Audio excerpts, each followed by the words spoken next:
Bismillahirrahmanirrahim. Assalamu alaikum KG class. Welcome back to the English lesson and I am your English teacher Miss Sadaf. Teachers आज का जो lesson है वो चूंकि sounds पे based करता है और आज हम एक नया कॉन्सेप्ट सीखने लगे हैं। ऑलरेडी इन साउंड्स के साथ बच्चे फेमिलियर हैं, लेकिन आज हम इसको एक नए कॉन्टेक्स्ट में सीखेंगे और यही कॉन्टेक्स्ट हमारे ELO में क्लियर हमें नजर आएगा। तो प्यारे बच्चों, जितनी देर मैं टीचर्स के साथ बातचीत कर रही हूँ कि आपके ELOs आज के क्या हैं और हमने क्या अचीव करना है इस लेसन के बारे में, आपने जो किताब का ये वाला सफ़ा है इसको खोल के बिल्कुल रेडी कर लेना है, लेकिन अभी साइड पे रखना है और मेरे साथ डिस्कशन करनी है और उन आवाज़ों को बहुत ध्यान से सुनना है, क्योंकि जब टीचर आपसे कुछ सवाल पूछेंगी तो आपके पास जवाब होने चाहिए। तो टीचर्स, आज का जो हमारा की लर्निंग एरिया है it is language and literacy, और उसमें से हम बात कर रहे हैं know the sounds of vowels and articles a और N.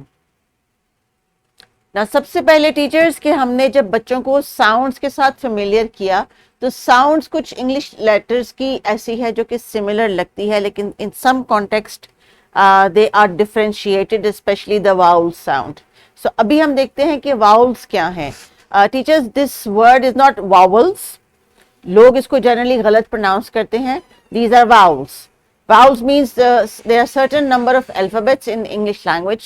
They sound little bit similar, but they have a context to it. तो सबसे पहले इस concept को clear करें कि these are vowels. हो सकता है अपने क्लासरूम में vowels की वो कोई पोस्टर लगा के रखा हो ऑलरेडी, या आपके पास ऐसा कोई मटेरियल हो जिसके ऊपर ये लिखे हुए हों. So let's go through them once. And children, you have to also look at the screen and stay focused. Let's see what is the first vowel. A. Eh, E, O, Once again, I'm not going to say the name of the letter. Small a, small e, small I, small o, small u. These are called vowels. English alphabet में there are 26 letters and there are only 5 vowels. तो बच्चों, भी आपने जब इनको याद रखना है तो अपने फिंगर्स के साथ आप इनको याद रख सकते हैं। A, E, I, O, U. What are these called? These are called vowels. Why are they called vowels? क्योंकि इनकी जो साउंड है वो काफी हद तक सिमिलर है, जैसे A, E, O, E, A। ये जो साउंड है ये इनकी ऑलमोस्ट सिमिलर है, इसलिए इनको वाउल्स कहते हैं। और इनको डिफरेंशिएट हम कैसे करते हैं इंग्लिश लैंग्वेज में अगली स्लाइड्स में मैं आपको वो बताऊंगी, लेकिन अभी आप मेरे साथ जल्दी से रिपीट कर लीजिए कौन कौन से लेटर्स हैं। A, E, I, O, U। देखा टीचर कितनी एक फनी सी आपके लिए स्लाइड लेके आई हैं, लेकिन ये आपने स्लाइड्स जो है वो अच्छी तरह से इसमें जो लेटर्स हैं वो याद करने हैं। A, E, I, O, U। अब चाहे ये वाउल्स स्मॉल लेटर में हो टीचर्स या कैपिटल लेटर्स में हो, दे आर स्टिल वाउल्स, इसलिए इन दोनों का रेफरेंस आपको इस स्लाइड में मिल जाएगा। आइए कुछ वर्ड्स देखते हैं जिनको हम वाउल्स के साथ स्टार्ट करते हैं, और वाउल्स के साथ जो वर्ड स्टार्ट होता है उसके से पहले लगता है an. This is an apple, this is an elephant, this is an iguana, this is an orange, this is an umbrella.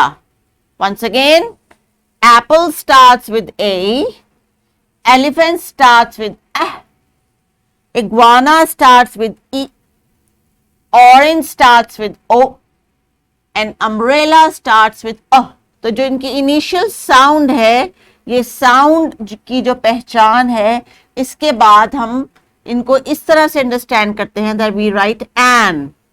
So even when we are saying it in our conversations, this is an apple, this is a apple नहीं, an apple. An जो है वो vowel वाले कोई भी word है उससे पहले स्टार्ट होता है। कोई भी ऐसा नाउन या कोई भी ऐसा name, not people's name, objects name, जिनके से पहले जो है वो वाउल आता है उससे पहले हम एन लिखते हैं। So how do we understand it that vowels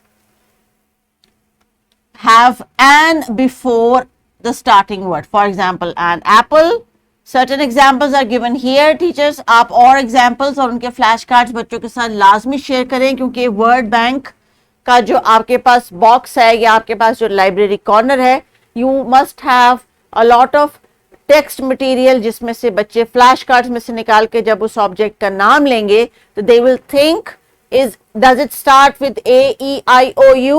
If that picture has a name starting with these alphabets, these are called vowels. और इनसे पहले उन्होंने an लाजमी लगाना है, चाहे लिखने में लगाएं चाहे बोलने में लगाएं, they have to do it. This is a rule for English language. This is why it's a separate ELO in the curriculum. Other than these 5, the rest of the alphabets are called consonants. Consonants. जी, आज हमारा topic यही है कि हम vowels को separate कर लें, लेकिन वाउल्स को सेपरेट करने के बाद जो बाकी के अल्फाबेट्स बचते हैं उनको हम कॉन्सोनेंट्स कहते हैं। और इन कॉन्सोनेंट्स की जो साउंड है वो हर किसी की ऑलमोस्ट डिफरेंट है और बहुत कम चांस है कि वो चेंज हो। फॉर एग्जाम्पल, ब विल स्टे ब एंड प विल स्टे प, ह विल स्टे ह एंड स विल स्टे स। सो ये आपने बच्चों याद रखना है। जब अल्फाबेट्स में से 5 वाउल्स अलहदा हो जाएंगे तो बाकी को के जो अल्फाबेट्स है उनके लिए जो वर्ड इस्तेमाल होता है वो है consonant.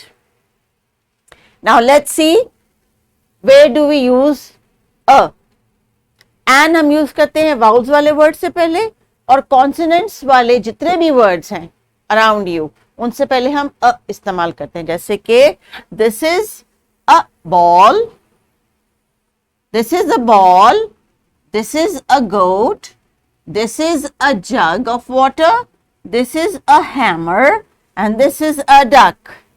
Now look at the initial sound b, d, g, h, j. So teachers, some of the examples here are going to you're going to build up on these. अब आपको पता चल गया है कि vowels और consonants में क्या फर्क होता है। Children, you have to look at the starting sound. If the starting sound is A-E-I-O-U, you are going to write an, and if it is any other alphabet other than these 5, you are going to write a. So teachers, अभी किताब के सफ़े को आपने इनसे अच्छी तरह reading करवानी है, इनकी साउंड्स की आइडेंटिफिकेशन करवानी है, लेकिन चूंकि ये सिर्फ सपोर्ट आपको दे रहा है, इस पे फर्दर आपने बिल्डअप करना है इनकी रीडिंग स्किल को लेके, ऑब्जर्वेशन स्किल को लेके। सो आप क्लासरूम के एनवायरनमेंट को, रिटन टेक्स्ट को, चाहे वो न्यूज़पेपर में है या स्टोरी बुक्स में है या फ्लैश कार्ड में है या रियल ऑब्जेक्ट भी आपके सामने है, आपने उस रिसोर्स को यूज करना है ताकि ये कॉन्सेप्ट और क्लियर हो सके। So not all the time teachers have to rely on the text book. आपने अपने रियल ऑब्जेक्ट्स भी अरेंज करके रखने अपने पास, so that children can have a variety of words and vocabulary in front of you. So make sure each time they identify a word starting with a vowel, make sure they're using an with it. और आज इनकी आपने listening speaking पे ज़्यादा काम करना है so that they can understand it. And once the words start with a different other than the vowel, जैसे कि consonant, जैसे fan है तो this is a fan, this they will not say this is an fan, this is a fan. And if they have a pencil, this is a pencil. If they have apple in the lunch, this is an apple. I hope you got the point here. आज का जो हमारा task है teachers, आपके लिए जो teacher note में दिया गया है, it means the same.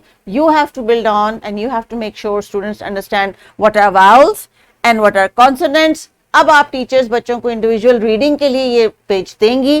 They are going to read out the letter along with the sound. और आपने मॉनिटर करना और सुपरवाइज करना है ताकि जब आपको असेसमेंट शेयर की जाए तो बच्चे जो हैं वो सही तरह आपको बता सकें कि वाउल कौन सा है और वाउल की क्या पहचान है.